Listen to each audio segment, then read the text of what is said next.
La blefaritis probablemente es, después del ojo seco, la enfermedad ocular más frecuente. En muchos casos no da problemas, pero puede causar orzuelos, pérdida de pestañas o úlceras corneales. Hoy desentrañamos sus misterios.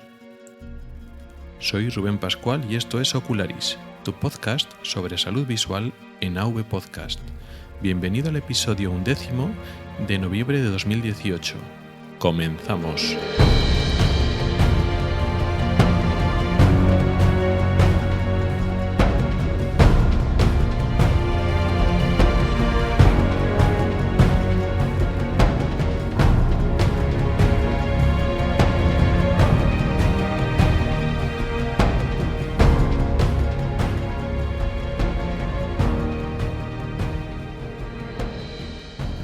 Hola a todos y bienvenidos al podcast de Ocularis sobre salud visual y oftalmología.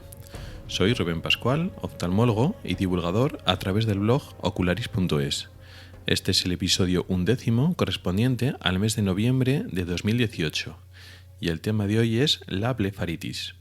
Es un tema frecuente, muy frecuente, que estaba ya en mi punto de mira para hablar pronto de él, pero lo he adelantado gracias a las preguntas de un oyente que me ha hecho una serie de preguntas por correo electrónico. Luego hablaré del tema. Pero antes de meterme en la blefaritis, en el tema de hoy, tengo que dar varios avisos, varias noticias. La primera, que ya estamos en Spotify. Si tú usas esta plataforma de audio, de música principalmente, también podrás oír el blog. ¿Es útil para los que no utilizáis Spotify o ya usáis otro sistema para oír podcast? Pues posiblemente no. Pero si usas Spotify y no usas muchas aplicaciones de podcast o no usas ninguna de las redes habituales de Spreaker, iVoox, etc., pues es un sistema fácil, rápido. Si te interesa este podcast y otros que ya están en Spotify, pues no tienes que salirte de Spotify si lo usas mucho para oír tus podcasts favoritos, entre ellos pues este de Ocularis. Más cosas. Quería también anunciaros que voy a abrir un grupo de Telegram. Para el que no lo sepa, Telegram es una plataforma de mensajería que además se utiliza para mandarse archivos, se hacen de manera muy rápida diferentes grupos y tiene aplicaciones pues para móvil, para tablet, para ordenador. Dentro de que hay muchas aplicaciones parecidas, es una de las más, o si no, quizás sea la más potente y la más versátil de todas las que hay existentes en el momento. He estado pensando, llevo varios meses dándole vuelta al tema porque realmente hacer un grupo de Telegram es una cosa muy fácil. Lo han hecho otros podcasters, otras personas que tienen blogs. Es una forma de comunicación entre pues oyentes o lectores de diferentes blogs, podcasts. Pero me echaba un poquito para atrás, me lo he pensado mucho. Hace unos años, bastantes años, cuando todavía el Telegram y las aplicaciones de móvil no estaban no existían directamente, en su momento hice un foro en una página web que luego integré en la mía propia, en un blog, y no funcionó muy bien. Por diversas razones no llegaron a los objetivos esperados. Entonces me lo pensé bastante. ¿Cuál es el problema que tiene, pienso que puede tener un grupo de Telegram que pueda hacer en base a este proyecto, a Ocularis, incluyendo el podcast, el blog, que se puede transformar o intentar transformar en una especie de consulta médica, que es lo que yo no quiero. Es muy habitual que yo reciba comentarios en el blog, correos electrónicos, también a través del podcast, pues a través del correo electrónico, que por personas que tienen sus problemas médicos o problemas oftalmológicos y entonces acuden para una segunda opinión o para ver cómo les puedo ayudar o qué puedo opinar. Y el problema es que este proyecto es de, divulgación general. Es decir, yo no soy el oftalmólogo de mis oyentes o de mis lectores. Yo soy el oftalmólogo de mis pacientes, los que veo en persona, en mi ámbito local concreto. Y no puedo ayudar a las personas que se comunican conmigo por estos, canales, ¿no? No soy teleoftalmólogo de de nadie, ni pretendo serlo, por diversos motivos, ya lo explico también en las normas del blog, y por una parte temo que esto pueda pasar. Pero bueno, yo creo que hablando se entiende la gente y bueno, al final, después de estar pensándolo, pues lo hago o no lo hago, bueno, es una especie de experimento. Yo voy a lanzar el grupo y a ver un poco cómo funciona. ¿Por qué? ¿Qué interés, qué ventajas puede tener un grupo en Telegram? Bueno, es un canal más para recibir, por ejemplo, los episodios. Hay gente que, lo mismo que utiliza las redes sociales para estar al día y pues pues por ejemplo me sigue en Twitter y entonces cuando en Twitter lanzo un episodio del podcast o un artículo del blog y lo lee a través de ahí y ya directamente no tiene otra aplicación más, pues Telegram es otro canal más que la gente lo utiliza. Pues tiene sus grupos de Telegram y a través de Telegram es su puerta a Internet o su puerta a los podcasts que le interesa o a los proyectos que le gusta leer, oír, etcétera. Entonces, para algunas personas les puede resultar de interés. En vez de tener una aplicación de podcast específica o seguirme por otros sitios, pues a través de Telegram pues les resulta más cómodo. Pues perfecto. Esto es un uso que me parece muy interesante. Otros, bueno, pues comunicación más directa, más fácil. Hay gente que no se anima a escribir correos electrónicos, pero le gustaría proponer nuevos temas para hablar en el podcast o en el blog, aclarar algunos temas que no han quedado suficientemente claros, en fin, abrir una especie de conversación, que al final se trata de esto, conversación entre las personas, yo mismo, entre las personas entre sí, yo participo como uno más o no participe.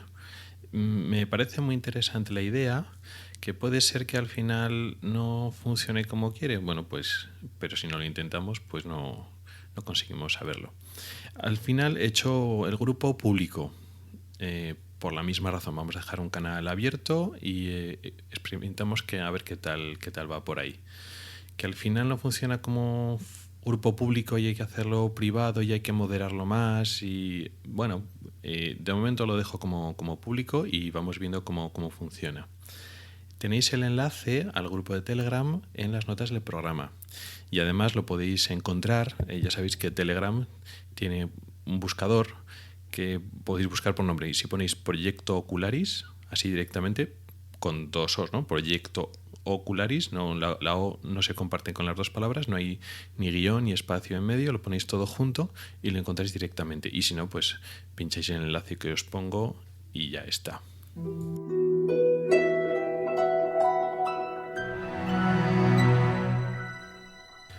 Ahora sí entramos de lleno en el tema de hoy, que es la blefaritis. Y antes vamos a intentar abarcar el concepto y como suelo hacer, vamos a empezar por la etimología.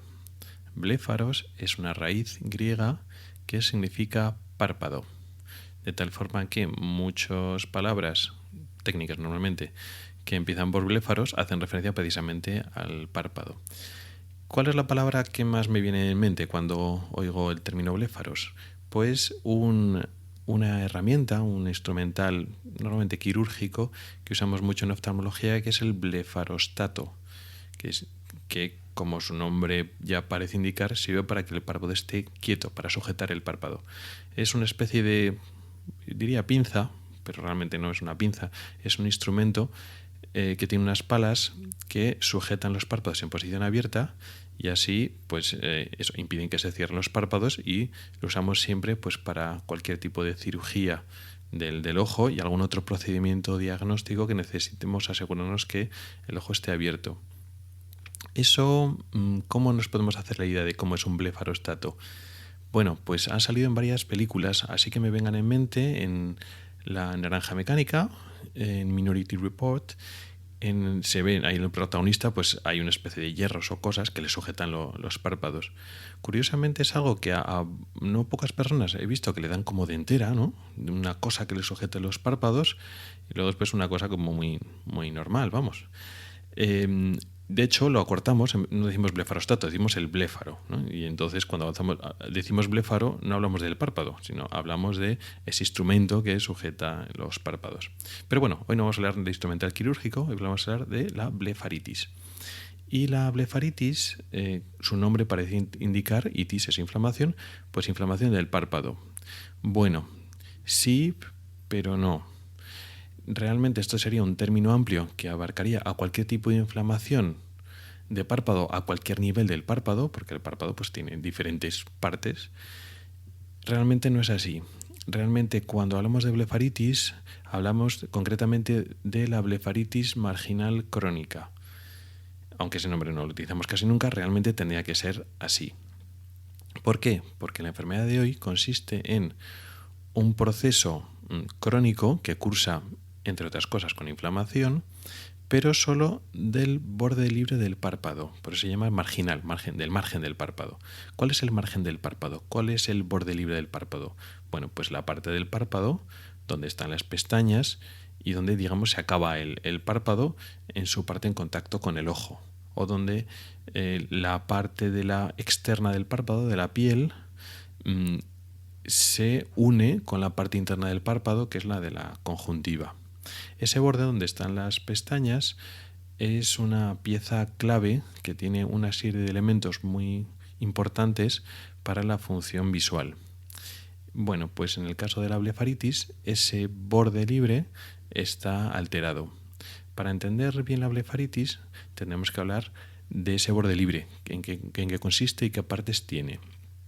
Bueno, ese borde libre, aunque es pequeño,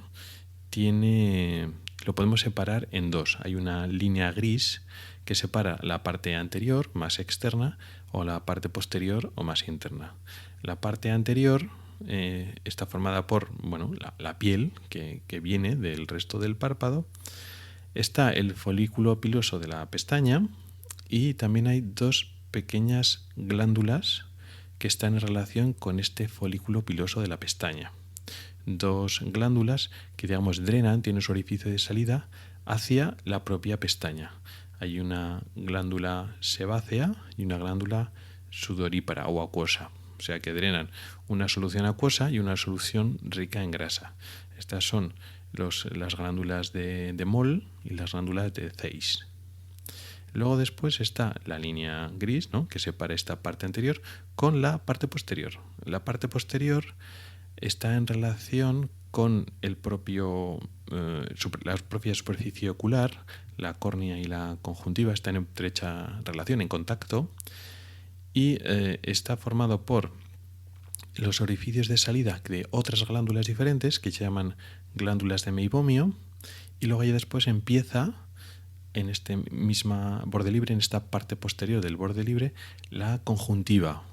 La conjuntiva es el tejido que va a tapizar el párpado por dentro. Por la parte exterior tenemos la piel, que es lo que vemos, lo que nos podemos tocar del párpado, y la parte interior no es piel, es un tejido, digamos, no está creatinizado, es más suave, está siempre humedecido en contacto con la lágrima, y es la conjuntiva. Concretamente una parte conjuntiva es la conjuntiva tarsal. Vale, pues la parte posterior de este borde libre tiene pues la propia conjuntiva y los orificios de salida de estas glándulas de meibomio. Estas glándulas son importantes porque son sebáceas, como las glándulas de Zeiss que hemos dicho antes, pero son mucho más grandes. Si una glándula sebácea de Zeiss es pequeñita, ocupa muy poco espacio y está en estrecha relación con la pestaña, las glándulas de meibomio son mucho más grandes, mucho más largas. De hecho, aunque el orificio de salida está efectivamente en este borde libre, realmente el cuerpo de la glándula no está ahí en el borde libre. Se extiende varios milímetros o varios centímetros incluso por todo el espesor del párpado, concretamente dentro de una estructura del párpado que se llama tarso. Es la estructura más rígida, la que haría como de esqueleto o de soporte estructural al párpado. Bueno, pues estas glándulas de meibomio están en el espesor del tarso. Esta grasa, esta secreción grasa o sebácea de las glándulas de meibomio tiene una función clave en la propia lágrima. No son como las glándulas sebáceas de la piel que trabajan para formar una especie de capa de protección en la propia piel. En este caso, las glándulas de meibomio, esta secreción no va a la piel, sino va a la conjuntiva y va a la película lagrimal. Forma parte de los componentes de la película lagrimal. La lágrima, como estuvimos hablando en el capítulo del ojo seco, se forma por 3 componentes. El primer componente es el más importante, es el acuoso, es básicamente agua. Dentro de este componente acuoso hay otros elementos disueltos en el agua. Luego después están las proteínas, que están parcialmente disueltas, pero están básicamente la parte en contacto con la superficie ocular. Si nos ponemos boca arriba, por ejemplo, ¿no? Pues la parte acuosa ocupa la mayoría de la lágrima, y en la parte de abajo se sitúan las proteínas, y en la parte de arriba, en el contacto con el aire, hay una capa de grasa, de ácidos grasos y otros lípidos, aunque principalmente son ácidos grasos, que sirven, entre otras cosas, para mantener una tensión superficial que mantiene estable la lágrima, de tal forma que se puede repartir como una capa contra la gravedad. Esta secreción grasa entonces es fundamental para el propio funcionamiento de la lágrima, y tiene que tener unos componentes muy concretos, tanto en cantidad como en cantidad. Una falta de grasa hace que la lágrima funcione mal, y un exceso también. Y además el tipo de grasa y de ácidos grasos que tienen que estar disueltos son unos concretos, no sirve cualquiera. De tal forma que unos ácidos grasos alterados o diferentes van a producir consecuencias malas para la superficie del ojo y la función de la película lagrimal.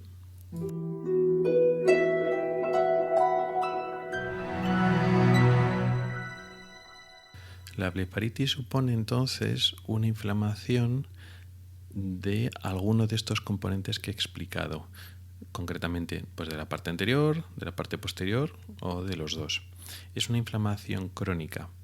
¿Por qué sucede esta inflamación crónica? Por una alteración en la secreción de algunas de estas glándulas. He hablado de 3 glándulas, 2 pequeñitas en la parte anterior junto a la pestaña, y una glándula más grande en la parte posterior del borde libre del párpado. Por tanto, podemos hablar de blefaritis anterior o blefaritis posterior.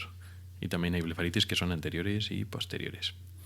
Dentro de la blefaritis anterior podemos separar clínicamente. Hay una que se llama escamosa y otra que se llama seborreica. La escamosa es la que, cuando vemos la blefaritis, tiene abundantes escamas alrededor de las pestañas, como especie de caspita, pero caspita seca. Y luego después la blefaritis seborreica es cuando hay un exceso de grasa y vemos todo el borde libre untoso, y las propias pestañas, la raíz o toda la pestaña, está como con un exceso de grasa. Esta alteración de la secreción de las glándulas favorece la colonización por bacterias, principalmente una bacteria que es el estafilococo dorado o Staphylococcus aureus.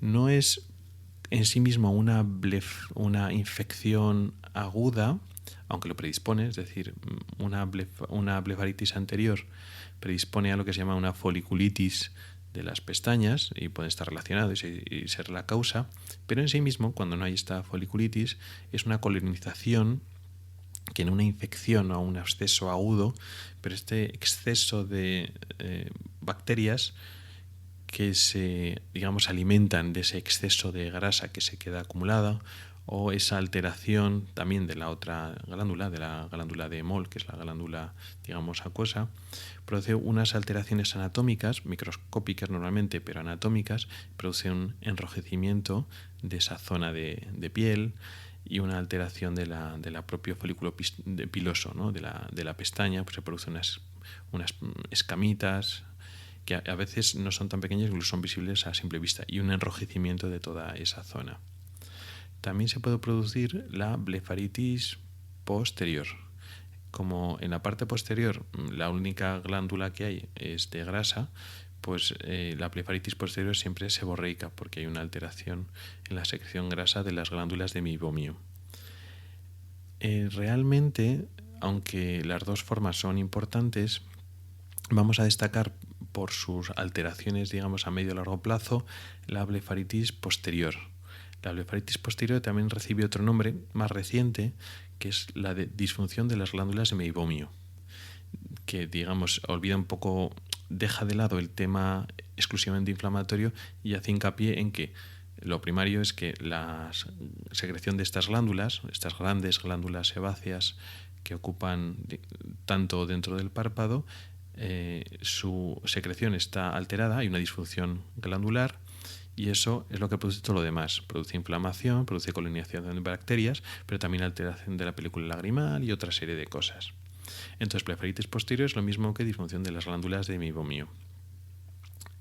De todas formas, hoy vamos a hablar de la blefaritis en conjunto, porque muchos de los síntomas son parecidos, quizá más frecuentes en la forma posterior, en la forma de la alteración de las glándulas meiomio, pero también en la blefaritis anterior. Además, es cierto que muchas veces se combinan. Es decir, tú tienes una alteración de la secreción grasa, vale, hacemos mucho caso al tema del posterior, de la meiomio, pero también se produce una alteración grasa en la parte anterior, en la parte de las pestañas. Y aunque para la lágrima y para el ojo importa más la parte posterior, pues el propio párpado y también afecta la parte anterior. Entonces no vamos a hacer demasiada separación hoy, lo vamos a tratar todo conjuntamente.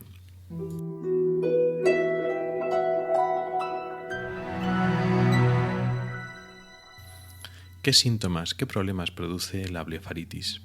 Como decíamos, es un problema crónico, además es un problema de los párpados en su conjunto, porque hay una alteración en la secreción de las glándulas, que es el origen de todo. Con lo cual no tienes un problema en el párpado inferior del ojo izquierdo, no. Tienes un problema en los 4 párpados, en el párpado superior e inferior de los 2 ojos. Luego después habrá complicaciones concretas, puntuales, que afecten a una zona concreta del párpado, sí. Pero la blefaritis lo tienes, digamos, tú en tus párpados. Y es una cosa crónica. Puede haber épocas que estés mejor, estés peor, pero sobre todo en personas adultas que ya no van a tener mucho cambio hormonal, es una cosa que tienes y que la tienes, digamos, para siempre. No es así en niños o en adolescentes, que pueden tener una época mala de estar con mucha blefaritis, pero con el paso de los años la situación de sus secreciones glandulares van a cambiar a mejor o a peor. Y durante la vida adulta, cambios hormonales, por ejemplo un embarazo, también puede cambiar el estado de la blefaritis, también hacia mejor o hacia peor. Bien, ¿qué es lo que produce? Pues una alteración directamente en los párpados, en el borde de los párpados, los cuales están enrojecidos, pican, escuecen y molestan. Además puedes ver estas caspita, unas especies de escamitas que pueden ser secas, lo que comentábamos antes, en la forma anterior escamosa. También puedes ver unas escamas amarillentas y pegajosas, que en este caso sería la blefaritis anterior seborreica. Luego, con el tiempo, se pueden ir alterando este borde del párpado y hacer cambios a largo plazo. Por ejemplo, sale una especie de venitas pequeñas que se llaman telangiectasias, que también salen en otras partes del cuerpo. Se puede quedar los párpados irregulares, la irregularidad en el borde del párpado, y se pueden afectar el propio folículo piloso de la pestaña. Es decir, las pestañas se pueden ir perdiendo, podéis ir perdiendo pestañas, que luego después ya no se vuelven a salir, se van muriendo a veces esos folículos, que eso puede tener eso ya puede por ser una consecuencia que no deseamos. Nosotros queremos tener pestañas y no que irlas perdiendo. Y otra consecuencia peor todavía, que es que esos folículos pilosos no es que se mueran y no salgan las pestañas, pero al estar alterados, dañados, la pestaña puede crecer mal orientada. En vez de crecer la pestaña hacia el exterior, puede darse la vuelta, por decirlo así, y crecer de tal forma que la pestaña crece hacia el interior y roza la superficie del ojo, lo cual tiene consecuencias muy importantes, muy incómodas, molestas, pueden dar lugar a úlceras. También, en otros casos, esta borde del párpado tan alterado, tan dañado, tan irregular, puede, en este borde, digamos, dañado a lo largo de años por una blefaritis intensas sin tratar, que van dañando este borde libre, Bueno, pues de este borde libre se crean nuevos folículos pilosos donde salen pestañas que no deben estar y en estas pestañas lo mismo, fácilmente crecen hacia adentro. La primera situación en la cual tus propias pestañas, las normales, cambian de dirección y se meten hacia adentro se llama triquiasis. Y la situación en la cual crecen pestañas nuevas que no deberían estar en el propio borde libre, pero son pestañas nuevas y anómalas, se llama distiquiasis. Los nombres tampoco ahora importan, pero las consecuencias son las mismas. Las pestañas están rozando la superficie del ojo y es un problema serio para el propio ojo, para la propia superficie ocular. Estas serían las consecuencias, digamos, locales en el propio borde libre. Luego después también existen consecuencias que no están justo en el borde libre. Son consecuencias de la alteración del borde libre, pero un poquito más a distancia. Si una glándula de estas que hemos dicho se atasca, se puede producir una infección de la propia glándula. En la glándula, como todas las del cuerpo, se produce un material que tiene que ir fluyendo hacia afuera, hacia el orificio de salida, y cuando una glándula de cualquier sitio se atasca, el interior, ese material que no está fluyendo, corre el riesgo de infectarse. Y eso se llama orzuelo. La gran mayoría de los orzuelos, de lo que la gente llama orzuelo, es una infección aguda de una glándula de meibomio. ¿Por qué? Porque son las glándulas más grandes. Y se produce un bulto doloroso, inflamado en el párpado, y no es más que una glándula de meibomio cuyo orificio de salida se ha atascado, se ha cerrado. Luego el material, la grasa, se ha acumulado y se ha infectado. ¿Por qué? Porque el material graso es un caldo de cultivo muy bueno para bacterias. De por sí ya sabemos que en el orificio de salida, donde está el borde libre, había una gran cantidad de bacterias que estaban aprovechando ese medio, esa comida, ese medio húmedo con la lágrima y la grasita. Entonces, al atascarse esa glándula, pues las bacterias de dentro van a proliferar y produce una infección de la glándula, una infección aguda, dolorosa, etc. Y eso sería un orzuelo. Otra cosa que puede pasar, que la gente lo confunde con un orzuelo, pero no es un orzuelo, es esta misma situación en la cual una glándula de meibomio normalmente, que es la más grande, se atasca, se va acumulando el material, pero no se infecta. Pero se está acumulando el material cada vez más, y se convierte en un bulto grande, indoloro, más o menos de dureza media blanda, a veces se pone un poquito más dura, que se puede ver de forma inestética en el párpado, puede crecer hasta ser un problema mecánico grande que incluso puede hacer bajar o caer el párpado. La gente muchas veces lo llama orzuelo también, pero no es un orzuelo. Un orzuelo es una infección aguda, donde hay dolor y hay hinchazón del párpado, y aquí el párpado realmente no está hinchado, está abultado por el bulto del quiste de grasa, pero no hay dolor. Esto se llamaría chalación o chalación, depende de cómo lo queramos llamar, y es un quiste de grasa. Entonces el orzuelo y el chalación son consecuencias de una blefaritis. Casi siempre estamos hablando de una glándula de meibomio, la que se ha alterado, porque son más grandes. También existen lo que se llaman orzuelos externos, en el cual es una glándula de Zeiss la que se atasca y se puede infectar. Y entonces son orzuelos, pero son mucho más pequeñitos y están justo a lo de la pestaña, no en el interior del párpado, no es una inflamación de la piel del párpado, sino justo en un bultito infectado, pero muy cerquita de la pestaña. Sería un orzuelo externo, que entonces no se afecta a una glándula, digamos, grande de meibomio, sino una glándula de Zeiss. Y por último, las otras consecuencias, digamos, por decir a distancia, aunque está muy cerquita, pero no está en el propio borde libre, es la que afecta a la lágrima, lo que hemos estado diciendo antes. La película lagrimal necesita una composición muy concreta de grasa, que la aportan principalmente las glándulas de meibomio. Si se produce una blefaritis, estas glándulas de meibomio están afectadas y la secreción grasa se puede alterar. Con lo cual, la calidad de la película lagrimal ya no es suficiente y es mala. Entonces hay consecuencias. Primero, por una mala calidad de la lágrima, lo que llamamos ojo seco evaporativo, se produce un ojo seco. El ojo seco es un tema que debemos dedicar por lo menos un capítulo monográfico. Bueno, pues dentro de los subtipos de ojo seco hay uno que es el llamado evaporativo, en el cual no falta cantidad de lágrima, sino que se afecta la calidad de tal forma que se evapora muy rápidamente. Y es lo que pasa aquí. Si esto vamos a pensar en una persona joven, sana, cuya componente lagrimal en principio está bien, produce buena cantidad de lágrima acuosa, por decirlo así, pero tiene blefaritis. Entonces la grasa que le cae a la lágrima está alterada, con lo cual no tiene un ojo seco, lo que se llama hiposecretor, no le falta cantidad de lágrima, no le falta cantidad de agua, no. Pero tiene una buena cantidad de lágrima, pero como la grasa no hace su función de, digamos, evitar que se evapore, pues se evapora demasiado rápidamente, con lo cual pues, se produce un ojo seco evaporativo. Aparte, el ojo seco pues tiene una serie de síntomas propios como escozor, malestar, necesidad de parpadear con frecuencia, tenemos los párpados pegados, pesados, se puede producir incluso visión borrosa.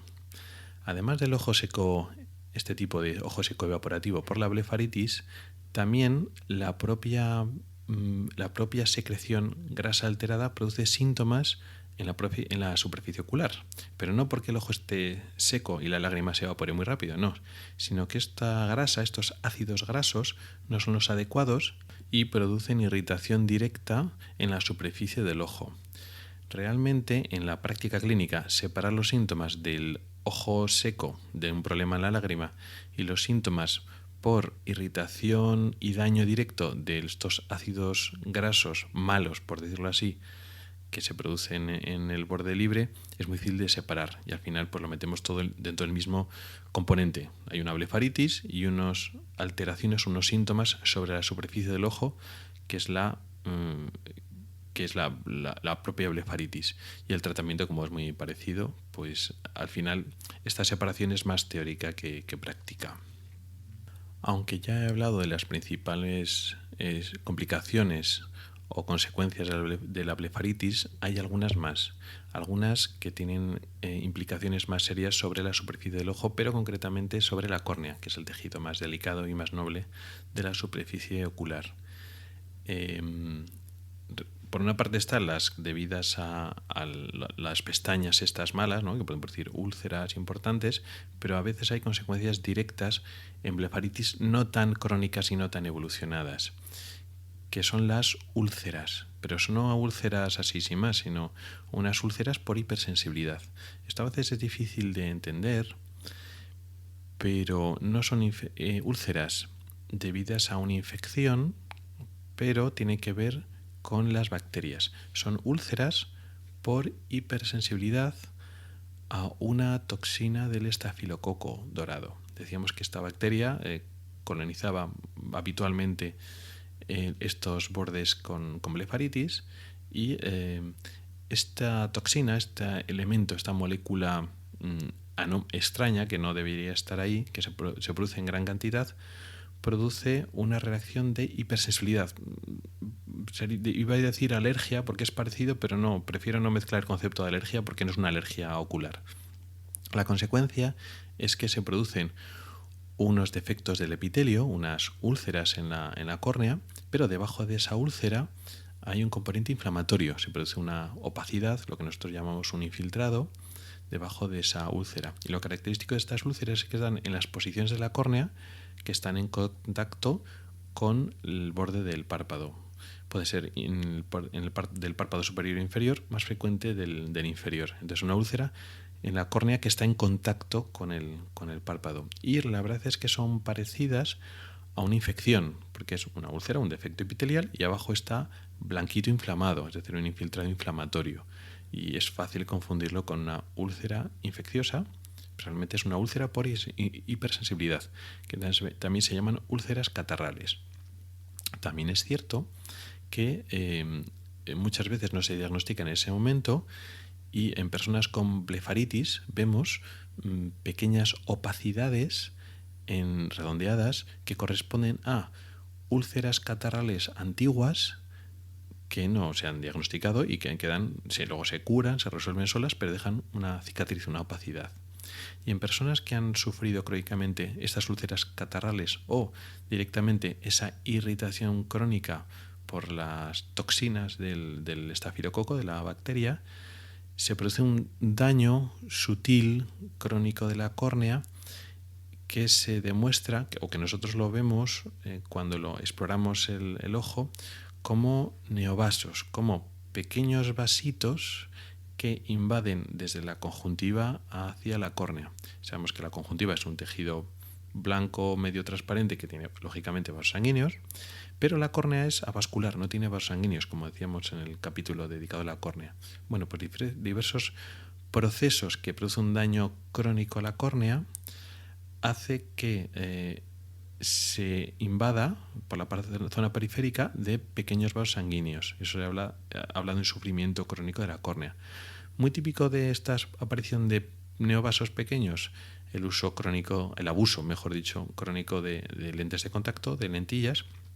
Y otra causa también súper frecuente es la blefaritis. La blefaritis crónica que no está tratada, que está descontrolada, produce este sufrimiento corneal que se ve como estos neovasos. También eso se llama pannus, con 2 Ns, P-A-N-N-U-S.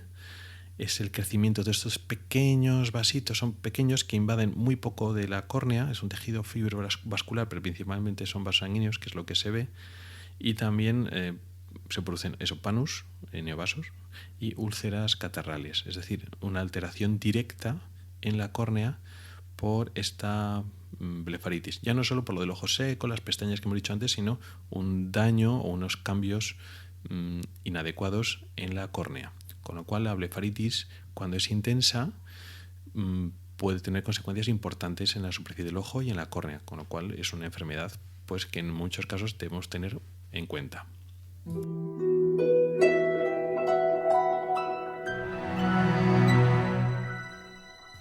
¿Por qué se produce todo esto? ¿Cuál es la causa y los mecanismos de la blefaritis? Pues ya lo he adelantado antes, se trata de una secreción alterada de las glándulas que hay en el borde libre, principalmente o más importante de las glándulas sebáceas, las glándulas de la grasa. Esa alteración produce, por una parte, que esta grasa circule mal y se tiende a atascar, y por otra parte un sobrecrecimiento bacteriano en el borde libre y dentro de las propias glándulas. Y se producen varios círculos viciosos. El propio sobrecrecimiento bacteriano produce una inflamación crónica del borde libre y en torno a los orificios de salida de las glándulas. Al inflamarse este orificio de salida, se cierra y se atasca más, con lo cual se atasca por la propia composición de la grasa, demasiado espesa, no circula bien, pero es que además los orificios se van cerrando por esa inflamación. Al cerrarse se produce más sobrecrecimiento bacteriano dentro de las glándulas. Estas bacterias dentro de las glándulas alteran la propia secreción grasa, que en vez de ser unas grasas buenas, adecuadas para nuestra lágrima, pues son unas grasas de peor calidad, irritantes para nuestro ojo, pero es que además pues se cierra ese círculo vicioso con las bacterias, el sobrecrecimiento bacteriano.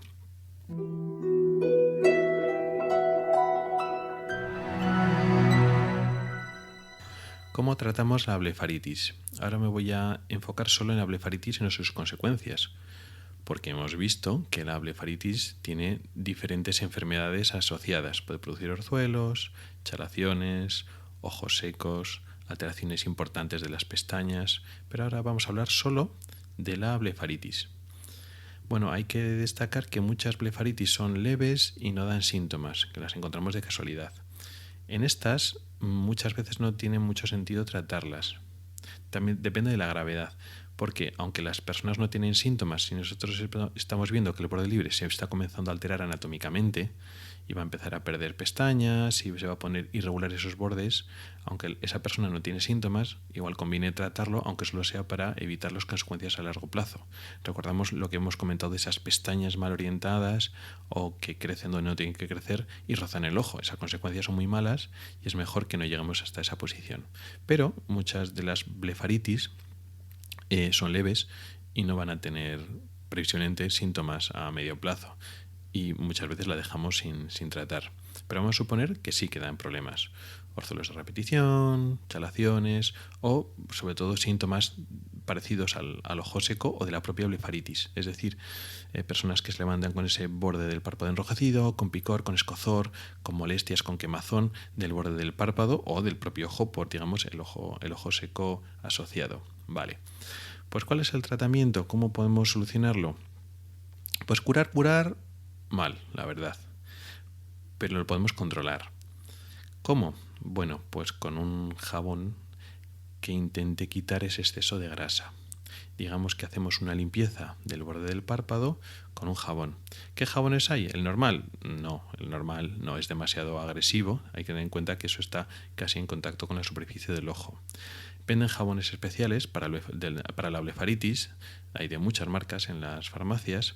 También se puede utilizar los champús para bebés, que son de pH neutro. Podemos echar unas gotitas o diluidas con un poquito de agua, o incluso unas poquitas gotitas de champú sobre el borde de una gasa, y nos limpiamos el borde del párpado. No la piel del párpado, que también nos podemos limpiar la piel del párpado, pero lo importante no es la piel, que nos frotemos así en la piel del párpado, sino el borde, es decir, en la raíz de las pestañas y un poco ahí en el borde, acercándonos un poquito al ojo, pero sin tocarlo, intentar no tocarlo. Nos frotamos ese borde y así estamos eliminando ese exceso de grasa. Y eso nos ayuda, pues, por ejemplo, durante ese día. Es decir, lo limpiamos y tenemos libre de grasa por durante unas horas, durante un día. Claro, si tenemos esa tendencia a producir esa grasa anómala, el resto de los días vamos a estar mal, con lo cual es un tratamiento para llevar de forma crónica. ¿Con qué intensidad? Pues depende de la gravedad de la blefaritis. Hay blefaritis que son muy intensas o que están en una temporada muy mala, porque esto también va a temporadas. Bueno, pues la temporada mala se puede utilizar todos los días o incluso 2 veces al día, pues por la mañana y por la noche, por ejemplo. Luego la propia blefaritis puede estar mejor, puede estar en una situación mejor, con menos síntomas, y entonces no hace falta a diario y lo podemos hacer pues 1 o 2 veces a la semana. Sí que se recomiendan las blefaritis que de por sí ya han dado bastante guerra, que no lo dejen, aunque bajen el tratamiento, que de mantenimiento, pues de vez en cuando, aunque solo sea una vez a la semana, se limpien. Una vez coges el truco no es muy complicado. Realmente tardas pues 1 minuto o 2 minutitos en limpiarte el párpado de abajo, el párpado de arriba. No hace falta estar ahí media hora frotándose, simplemente pasas por ahí y ya está. Esto, y en especial en las disfunciones de las glándulas de meibomio, que hemos dicho antes que era el subtipo de blefaritis más sintomáticas, esta limpieza de párpados se puede combinar con calor y masajes en los párpados. ¿Por qué? Bueno, hemos dicho que el cuerpo de la glándula de meibomio realmente no está en el borde libre, o no solo en el borde libre, está a lo largo de todo el párpado. Entonces, una grasa demasiado espesa y demasiado acumulada, tenemos que sacarla de ahí. El hecho de que no fluya y se quede atascada dentro del cuerpo de la glándula y que no salga bien, hace que esa grasa se altere por el propio sobrecrecimiento bacteriano, con lo cual tenemos que aliviar que esa grasa salga. ¿Cómo lo hacemos? Con calor, aplicar calor sobre los párpados, estamos, digamos, calentando esa grasa, la hacemos más líquida y fluye mejor. Y haciendo un suave masaje, estamos exprimiendo la glándula, haciendo que salga. Normalmente, si vamos a hacer a la vez el calor y masajes y luego después la limpieza, pues en ese orden, ¿no? Porque cuando hacemos calor y masajes va a salir grasa. Y entonces, pues bueno, pues primero la sacamos y luego después nos limpiamos el borde. También se puede hacer el masaje y el calor más veces al día, sobre todo en personas con más síntomas. Entonces igual te limpias el ojo, digamos el borde del párpado, con el jabón 1 o 2 veces al día, y luego después el calor y el masaje, pues cuando puedes, pues 3, 4 veces al día, mientras estás haciendo otras cosas. La cosa, más que estar demasiado rato o llevar un orden estricto, es intentar ser constante y hacerlos todos los días. Así tratamos la blefaritis y podemos prevenir también sus complicaciones y sus consecuencias. Muchas veces tratamos la blefaritis en personas que tienen orzuelos con frecuencia, por ejemplo, o para tratar el ojo seco debido a la blefaritis. Con lo cual, aparte del tratamiento pues, del ojo seco, que pueden ser lágrimas artificiales, por ejemplo, pues tratamos la causa, que sería la blefaritis.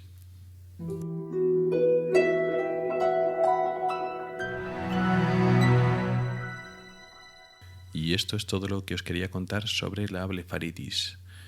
Quedaría mucho para hablar de temas derivados, tanto las consecuencias de la blefaritis, pues el orzuelo, el chalación, todas estas cosas merecen capítulos separados aparte.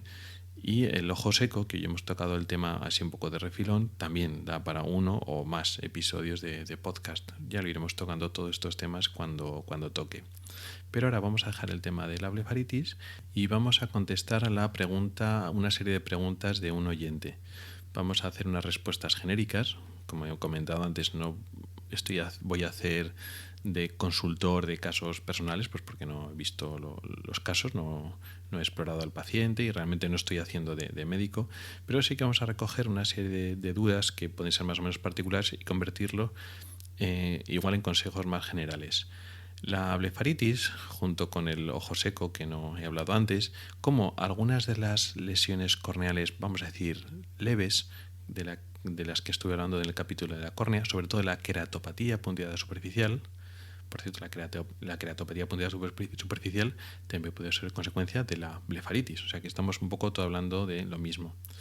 Todas estas enfermedades en general son, vamos a decir, leves en su inicio, pero producen bastantes síntomas. Aunque antes he hablado que la blefaritis a largo plazo puede producir complicaciones más serias en el ojo, digamos evolucionado con el paso de muchos años, en las personas jóvenes de mediana edad, la blefaritis junto con el ojo seco cuando no es muy grave y algunas lesiones corneales también leves recuperables secundarios a estas causas, al ojo seco, blefaritis, producen muchos síntomas, mucha incomodidad y también se combinan con circunstancias ambientales. Es decir, cuando nos exponemos a una circunstancia adversa para la superficie ocular, que parpadeamos poco, sequedad del ambiente, aires acondicionados, flujos de aire directos o indirectos sobre el ojo, son circunstancias que alteran la normal función de la superficie del ojo y de la lágrima. En estos casos, estas circunstancias ambientales o laborales o situacionales concretas se combinan con nuestra predisposición, nuestra blefaritis o nuestro ojo seco, y entonces hace que en diversas circunstancias estamos peor y estamos tan incómodos o tenemos tantos síntomas que tenemos que dejar esa actividad. Bueno, a veces en muchas circunstancias tenemos la duda de nos estamos estropeando la vista con esta actividad y tengo que dejar de hacerlo. Casi siempre la respuesta es no, así de forma general. No deberíamos dejar que estos problemas cambien nuestro estilo de vida y dejemos de hacer estas cosas. Lo que sí que tenemos que hacer es intentar tratar la causa.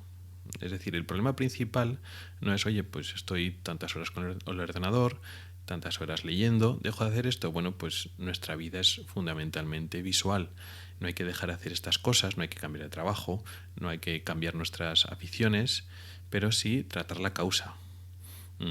Por lo que sea, la blefaritis, pues tratarla, pues como hemos dicho hoy, si hay un componente de ojo seco, pues el tratamiento que toque, pues intentar cuidar el ambiente para que esté menos húmedo, menos aire seco, menos chorros o corrientes de aire que nos puedan afectar los ojos, tratar incluso con lágrimas artificiales si es el caso, pero no intentar dejar esas cosas. ¿Se nos va a estropear los ojos por hacer esas actividades? Normalmente no directamente, tienen que ser casos muy concretos, muy graves, que diga el médico. La mayor parte de las veces conviene tratar las causas, tratar el origen del problema, tener la disciplina para tratar la blefaritis todos los días, o ponerte las lágrimas artificiales, o lo que toque, o disminuir el tiempo de lentillas. Eso sí que es un cambio de calidad de vida que muchas veces conviene. Si abusamos de las lentes de contacto, que también producen todos estos problemas, pues bajar el tiempo de uso, no abusar de ellas, etc. Pero el resto, las actividades visuales que debemos hacer o nos gusta hacer o necesitamos hacer, seguirlas haciendo, no pensar que nos vamos a quedar ciegos o vamos a perder vista por ello, pero sí tener la disciplina o el sentido común de cuidarnos por otro sentido, es decir, tratar la causa del problema que sea. que aquí estoy hablando un poquito en general, pero porque muchas veces se combinan. Estamos hablando de ojos secos, más blefaritis, más uso de lentillas, más una circunstancia ambiental inadecuada. Bueno, pues hay que ir a trabajar todos los frentes. Hay que intentar pues que el ambiente no esté muy seco, hay que evitar pues que los ojos no se sequen mucho aguardándonos de parpadear, en fin, que son diferentes estrategias también dependiendo de cada persona. O sea que no es difícil dar consejos generales cuando cada persona es un mundo y hay personas que no tienen blefaritis. No tiene sentido empezar a limpiarse el borde del párpado si no tienes blefaritis, con lo cual te tienen que diagnosticar. Y lo mismo pues con el ojo seco, con las lesiones de la córnea, etcétera.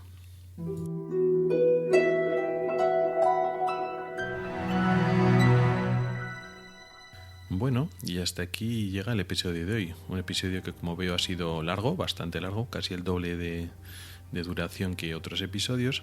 Pero bueno, entre que he tenido que hablar de otros temas, avisos del principio, más la duda del oyente del final, más que el propio tema de la blefaritis da para mucho. He intentado resumirlo, pero no da para resumirlo mucho más. Al final se ha quedado un episodio bastante largo. Espero que de todas formas te haya merecido la pena escucharlo. Y bueno, muchas gracias por el tiempo que has dedicado a escucharme, sobre todo en este episodio, que ha sido más bien larguito. Para contactar conmigo, pues ya lo sabes, mi correo electrónico es ocularis@ocularis.es. Y también en las notas del programa tienes mis cuentas a Twitter y Facebook. Google Plus no, porque ya supongo que lo sabréis, que esa cuenta, esa red social, pues se la van a cargar. Tampoco la vez que se utiliza mucho. Y bueno, estos medios de contacto y también el nuevo grupo de Telegram también es otro canal más para ponerte en contacto conmigo. ¿Para qué? Pues cualquier sugerencia que tengas, crítica constructiva, por favor. Cualquier cosa que quieras hablar conmigo, cualquiera de estos canales, pues las tienes a tu disposición. También encontrarás enlaces a artículos específicos del tema que hemos hablado de hoy, de la blefaritis, en el blog ocularis.es. Y también puedes comentar y poner tus valoraciones en mi blog, en avpodcast.net y sobre todo en las plataformas de iTunes, iVoox y Spreaker. Hasta el próximo episodio.